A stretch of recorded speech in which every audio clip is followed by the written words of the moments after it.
Hello everyone, wanted to give a bit of a performance review to Starfield. This is being played on a Nvidia RTX 3060 Ti, and I have the settings, unfortunately as we go into it, I have the settings on low here, as it really has to be on low in order to play properly. I can try putting things up to ultra and see how that goes, but in the past it has not performed well at all, so it does look a whole lot better with the high, but my frame rate is about 20 right now, which is just not good. And this is with motion blur and things turned off. It does look a little bit better than having it on low, but the performance is just terrible at this. Sitting at around 20 frames per second is just not enjoyable.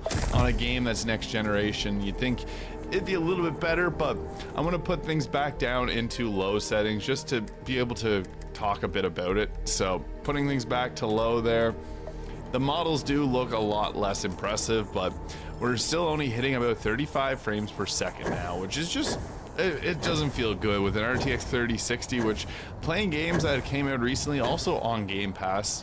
First comes example is Liza P. That game can run an amazingly high frame rate and doesn't have any issues at all.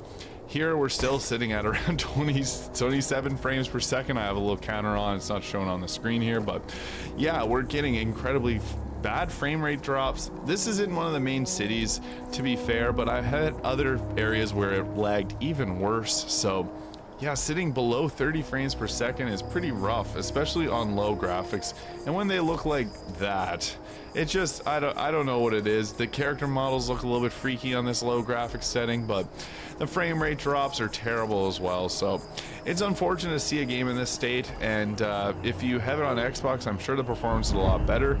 It does lag terribly, especially as more characters load in. We got 21 frames right now. This is pretty rough to play through, and again, this is on low settings. If I were to crank that back up to high, we would probably be hitting 15, because I was getting like 10, 15 at times, which is just brutal for a game to have that low a frame rate, but it is what it is. Just want to share what Starfield looks like, and I guess the frame rate on an RTX 3060. So thank you so much for watching. I hope you found this video useful, and if you did, please hit the subscribe button below, and I'll see you in the next one.